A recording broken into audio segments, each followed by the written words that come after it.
नमस्कार दोस्तों। ब्रज क्लासेज के ऑनलाइन यूट्यूब चैनल में आप लोगों का स्वागत है। जैसा कि आप लोगों को पता है कि मैं आप लोगों के लिए शिक्षण अभिरुचि की क्लास रेगुलर चला रहा हूं, जिसमें हर क्लास में आप लोगों को 10 या 20 क्वेश्चन कराता हूं, जो कि आपके बीएफटीसी के एंट्रेंस एग्जाम के लिए काफ़ी महत्वपूर्ण होने वाली है। आज की क्लास में फिर से मैं आप लोगों के लिए 10 क्वेश्चन शिक्षण अभिरुचि के कराने वाला हूँ, जिनमें हमारा पहला क्वेश्चन है, निम्नलिखित में से कौन सा उदाहरण अधिगम को प्रदर्शित करता है।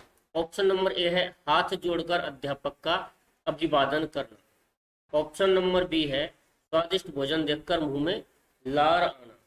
ऑप्शन नंबर सी है चढ़ना, भागना एवं फेंकना 3 से 5 वर्ष की अवस्था में।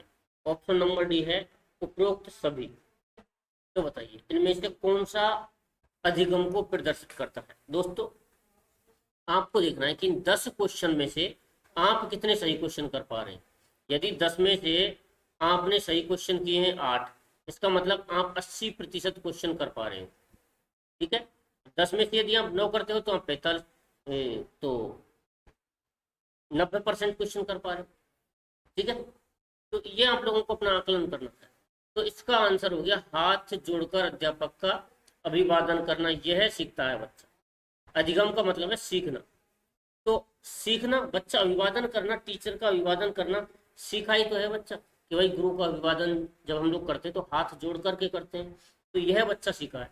अब स्वादिष्ट भोजन देखकर मुंह में ला रहा, ये एक अनैच्छिक क्रिया है, यानी हमारी इच्छा पर होना इसका डिपेंड नहीं करता है। स्वादिष्ट भोजन देखेंगे तो मुंह में लार आ ही जाएगी, इसको सीखने की जरूरत नहीं पड़ती है। तो ये हमारा आंसर नहीं होगा। अधिगम का मतलब ही होता है सीखना। चढ़ना, भागना एवं फेंकना 3 से 5 वर्ष की अवस्था में। 3 से 5 वर्ष की अवस्था में ये भी इसका सही आंसर नहीं होगा। तो बच्चा क्या सीखता है? हाथ जोड़कर अध्यापक का अभिवादन करना। ऑप्शन नंबर ए इस क्वेश्चन का क्या हो जाएगा? आंसर हो जाएगा। आज का दूसरा क्वेश्चन, यदि छात्र अधिकांश कार्य स्वयं के हाथों से करे तो छात्र में, यदि छात्र अधिकांश कार्य स्वयं के हाथों से करे तो छात्र में ऑप्शन नंबर ए शारीरिक शक्ति बढ़ेगी, ऑप्शन बी मानसिक शक्ति बढ़ेगी, ऑप्शन डी परिश्रम की भावना जागृत होगी, ऑप्शन डी आत्मनिर्भरता होगी। बताइए, यदि बच्चा अधिकतर काम अपने हाथों से करता है तो क्या होगा उसके अंदर? शारीरिक शक्ति बढ़ेगी, बिल्कुल बढ़ेगी। मानसिक शक्ति बढ़ेगी, बिल्कुल बढ़ेगी। परिश्रम करने की भावना जागृत होगी, बिल्कुल होगी। लेकिन इसका सही उत्तर हो जाएगा आत्मनिर्भरता पैदा होगी। आत्मनिर्भरता पैदा होगी। देखिए, शारीरिक शक्ति यदि किसी की बढ़ती है तो वह व्यक्ति ऑटोमेटिक आत्मनिर्भर हो जाएगा।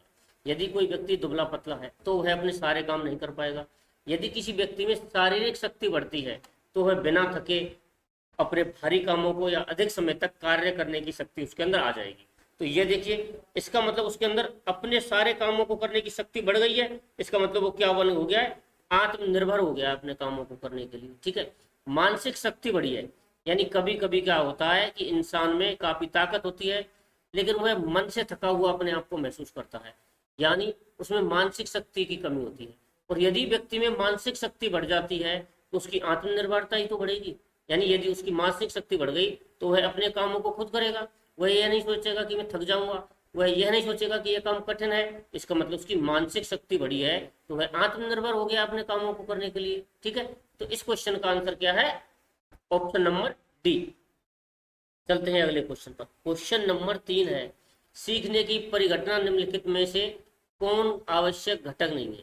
यानी सीखने की परिघटना में निम्नलिखित में से कौन सा आवश्यक घटक नहीं है? तो अधिगम कर्ता और आंतरिक अवस्था। ऑप्शन बी आंतरिक अवस्था, ऑप्शन सी प्रेरक, ऑप्शन डी शिक्षक। बताइए, सीखने की अवस्था में निम्न में से कौन आवश्यक घटक नहीं है?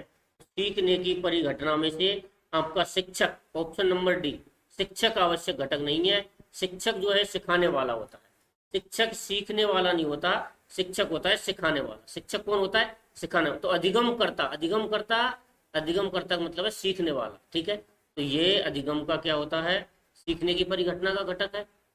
ठीक है, आंतरिक अवस्था ये भी सीखने की परिघटना का घटक है। हमसे पूछा है नहीं है तो नहीं है, कौन नहीं है? शिक्षक। शिक्षक तो सिखाने की घटना का। प्रेरक, प्रेरक का मतलब है कोई व्यक्ति जो प्रेरणा देता है वो भी अधिगम की परिघटना का घटक है। तो इसका घटक कौन नहीं है? शिक्षक। शिक्षक तो सिखाने की परिघटना का घटक है भाई। तत्परता का नियम किसने दिया है? तत्परता का नियम किसने दिया है? किस व्यक्ति ने तत्परता का नियम दिया है? दोस्तों अभी तक आप लोगों ने इस यूट्यूब चैनल को सब्सक्राइब नहीं किया है तो सबसे पहले चैनल को कर लो सब्सक्राइब, ठीक है। सब्सक्राइब करने के बाद में दबा दो बेल आइकन, ठीक है। और बेल आइकन दबाने के बाद में वीडियो को लाइक करो, अपने दोस्तों के साथ में ज़्यादा से ज़्यादा शेयर करो।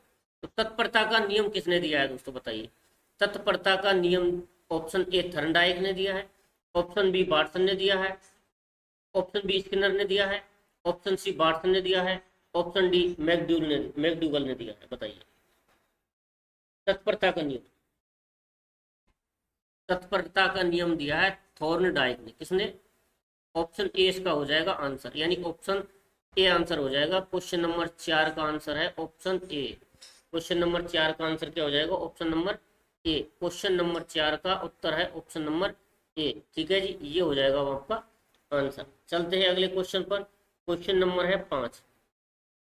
बच्चा किस प्रकार सीखता है? बताइए बच्चा किस प्रकार सीखता है? ऑप्शन ए पुस्तक पढ़कर, ऑप्शन बी परिचर्चा द्वारा, ऑप्शन सी प्रश्न पूछकर, ऑप्शन डी कई प्रकार से। इस क्वेश्चन का आंसर बताइए आप कि एक बच्चा किस प्रकार से सीखता है। बताइए, 4 ऑप्शन आपके सामने है। इस प्रश्न का आंसर हो जाएगा ऑप्शन डी कई प्रकार से, ठीक है। जैसे बच्चा पुस्तक पढ़कर सीखता है, बिल्कुल पुस्तक पढ़कर के बच्चा सीखेगा कि नहीं सीखेगा? बिल्कुल। आप नहीं सीख रहे पुस्तक पढ़ करके? पुस्तक पढ़ करके आप लोग कहेंगे कि हाँ सर हम बिल्कुल सीख रहे हैं, तो पहला पॉइंट भी सत्य है, ठीक है। परिचर्चा द्वारा, जैसे बच्चा जो है वो बचपन में चर्चा नहीं करता है अपने माता पिता से। बचपन में क्या पूछता है कि जैसे कि कोई पक्षी उड़ता है कि ये क्या है मम्मी, तो उसकी मम्मी बताती है कि बेटा ये चिड़िया है, ये कौवा है, ये तोता है। तो है परिचर्चा ही तो कर रहा है अपनी मम्मी के साथ में, ठीक है। तो इसी तरह परिचर्चा के द्वारा सीखता है। यदि वह मान लो टीवी पर देख रहा है कुछ भी, तो पूछ लेता है मम्मी पापा से कि ये क्या है, तो वह परिचर्चा से सीखता है। और परिचर्चा में प्रश्न पूछ करके, जैसे मैंने बताया कि कोई पक्षी उड़ रहा है उसके बारे में पूछता है तो प्रश्न पूछकर। खेल कूद कर भी बच्चा सीखता है। कैसे? खेल कूद कर भी बच्चा सीखता है, अभ्यास कर कर भी बच्चा सीखता है। तो बच्चा कई प्रकार से सीखता है। कैसे सीखता है? कई प्रकार से सीखता है। इस क्वेश्चन का आंसर हो गया option number D. Question number 6, अधिगम सर्वोत्तम होगा जब। क्वेश्चन नंबर डी क्या कह रहा है? अधिगम सर्वोत्तम होगा जब व्यक्ति बुढ़ा होगा, या व्यक्ति अनुशासित होगा, या अभिप्रेरणा होगी, या फिर अभिवृद्धि होगी। बताइए क्वेश्चन नंबर 6 का आंसर। ऑप्शन आप लोगों के सामने है। क्वेश्चन नंबर है 6, इसका आंसर बताइए। तो जब व्यक्ति के अंदर सीखने की अभिप्रेरणा होगी तब वह सर्वाधिक सीखेगा, ठीक है। ऑप्शन नंबर सी इसका क्या हो रहा है? आंसर। जब व्यक्ति के अंदर अभिप्रेरणा होगी तो वह सर्वाधिक सीखेगा। तो क्वेश्चन नंबर 6 का आंसर हो जाएगा ऑप्शन नंबर सी। यानी बुढ़े होने पर, देखिए बहुत सारे ऐसे बुढ़े लोग हैं जो कि बुढ़े हो गए हैं लेकिन उनको लिखना पढ़ना तक नहीं आता, तो ये तो नहीं है, ठीक है। अधिगम का सर्वोत्तम। अनुशासन, देखिए बहुत सारे ऐसे लोग हैं जो कि अनुशासित भी हैं लेकिन एजुकेशन में क्या है? जीरो हैं, या बहुत सारे कामों को नहीं जानते हैं। जैसे कि किसान को ही आप देख लो, किसान समय पर खेती के लिए फसल होता है, समय से काटता है, समय से पानी देता है, तो क्या वो अनुशासित नहीं है? बिल्कुल अनुशासित है। लेकिन बहुत सारे किसान ऐसे हैं जो कि आज भी लिखना पढ़ना नहीं जानते हैं, कंप्यूटर चलाना नहीं जानते हैं, एंड्रॉइड फोन चलाना नहीं जानते हैं। तो अधिगम सर्वोत्तम यहाँ तो नहीं है। अधिगम सर्वोत्तम कहाँ होगा? आज जहाँ पर अभिप्रेरणा होगी, यानी व्यक्ति स्वयं अपने आप को क्या करेगा? प्रेरित करेगा सीखने के लिए, वहां पर क्या होगा? अधिगम। वहां पर उसके सीखने की प्रवृत्ति सर्वाधिक होगी। जैसे कि मान लीजिए कि आपकी रुचि हिस्ट्री पढ़ने में है, तो आपको हिस्ट्री सीखने की प्रेरणा आपके अंदर ज्यादा है, ठीक है। तो आप अंदर से अभिप्रेरित हैं हिस्ट्री सीखने के लिए। किसी व्यक्ति की मैथ सीखने की, किसी व्यक्ति को मैथ पढ़ने में ज्यादा मन लगता है, तो उसकी अंदर से जो अभिप्रेरणा है वो मैथ को पढ़ने की है, ठीक है। अगले क्वेश्चन पर चलते हैं। कक्षा कक्ष में अधिगम करने का महत्वपूर्ण नियम है। कक्षा कक्ष में अधिगम करने का महत्वपूर्ण नियम क्या है? ऑप्शन नंबर ए कहता है पाठ्य पुस्तक व पाठ्य वस्तु की नकल का नियम, अभ्यास का नियम, उपस्थिति का नियम, रत्न का नियम। इसका आंसर हो जाएगा ऑप्शन नंबर ए, अभ्यास का नियम। कौन सा हो जाएगा? अभ्यास का नियम। ऑप्शन बी, नकल करके तो व्यक्ति नहीं सीख सकता। ठीक है, नकल करके तो नहीं सीख सकता। उपस्थिति, बहुत सारे बच्चे ऐसे होते हैं जो कि रेगुलर क्लास में उपस्थित होते हैं लेकिन उनका पढ़ाई में मन नहीं लगता, तो अभ्यास करनी। यानी कि बच्चा कक्षा में उपस्थित होने के साथ साथ यदि वह अभ्यास करता है तो वह, ये अधिगम यानी सीखने का क्या है, महत्वपूर्ण नियम है। कौन सा? कक्षा कक्ष में सीखने का महत्वपूर्ण नियम है अभ्यास का नियम। अगला क्वेश्चन है, विचार जितना स्पष्ट होता है उतना ही अधिक सरलता से उसका पुनः स्मरण होता है, यह नियम समर्थन करता है।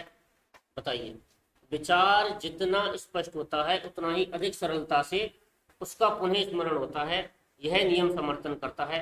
स्पष्टता का नियम, नवीनता का नियम, प्राथमिकता का नियम, असमानता का नियम। बताइए, तो इसमें देखो, विचार स्पष्ट है तो स्पष्टता का नियम, विचार नया है तो नवीनता का नियम, विचार अलग है तो प्राथमिकता का नियम, और विचार असमान है तो असमानता का नियम। ठीक है, तो यहाँ तो कोई प्रॉब्लम है ही नहीं। विचार जितना स्पष्ट है तो स्पष्टता का नियम लग जाएगा। क्वेश्चन नंबर 8 में है ना, तो विचार नवीन होता तो नवीनता का नियम, कहाँ प्रॉब्लम। क्वेश्चन नंबर 9, अधिगम का निम्नलिखित में से कौन सा उद्देश्य नहीं है? ऑप्शन नंबर 9 आपके सामने है। अधिगम का उद्देश्य निम्नलिखित में से कौन सा नहीं है? ज्ञान प्राप्त करना, सही अच्छी नौकरी प्राप्त करना, जीवन उपयोगी कौशलों का विकास करना, क्षमताओं तथा कौशलों का विकास करना। बताइए, अधिगम का उद्देश्य क्या नहीं है? क्वेश्चन नंबर 9 कह रहा है अधिगम का उद्देश्य क्या नहीं है। बताइए, 4 ऑप्शन आपके सामने है, सही उत्तर का आप लोग चयन करिए। मुझे आशा है कि आपने सही उत्तर का चयन किया होगा। अधिगम का उद्देश्य नौकरी प्राप्त करना नहीं होता है। अधिगम का उद्देश्य क्या नहीं होता है? नौकरी प्राप्त करना होता है। अधिगम का उद्देश्य होता है ज्ञान प्राप्त करना, बिल्कुल ज्ञान प्राप्त करना होता है। जीवन उपयोगी कौशलों का विकास करना, ज्ञान प्राप्त करने का मतलब ही है। ठीक है, क्षमताओं तथा कौशलों का विकास करना, बिल्कुल, ये तीनों अधिगम के उद्देश्य हैं। अच्छी नौकरी प्राप्त करना अधिगम का क्या नहीं है? उद्देश्य नहीं है। तो ऑप्शन नंबर बी हमारा क्या हो जाएगा आंसर। क्वेश्चन नंबर 9 आज का दोस्तों आखिरी क्वेश्चन है। ठीक है, इस क्वेश्चन को कराने से पहले यदि आपने चैनल को सब्सक्राइब नहीं किया तो चैनल को सब्सक्राइब करें। ठीक है, चैनल को कर लीजिए सब्सक्राइब। ऐसा देखने में आता है कि बाल्यावस्था में लड़कियों की अपेक्षा लड़के अधिक सरलता से अनुमान करते हैं। लड़के अधिक सरलता से अनुमान करते हैं।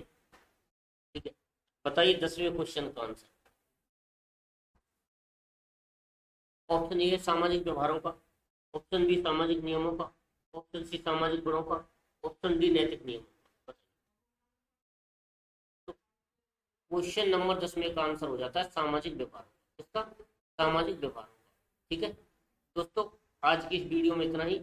मिलते हैं अगली वीडियो में अगले 10 क्वेश्चनों के साथ में। और यदि आप लोगों को किसी भी सब्जेक्ट में, किसी भी टॉपिक में जो कि बीएसटीसी के अंदर आता है, कोई प्रॉब्लम है तो आप मुझे कमेंट करके, या जितने भी कोचिंग में ऑफलाइन बच्चे पढ़ते हैं ना, फोन करके आप लोग बता सकते हैं। आपकी बिल्कुल मदद की जाएगी।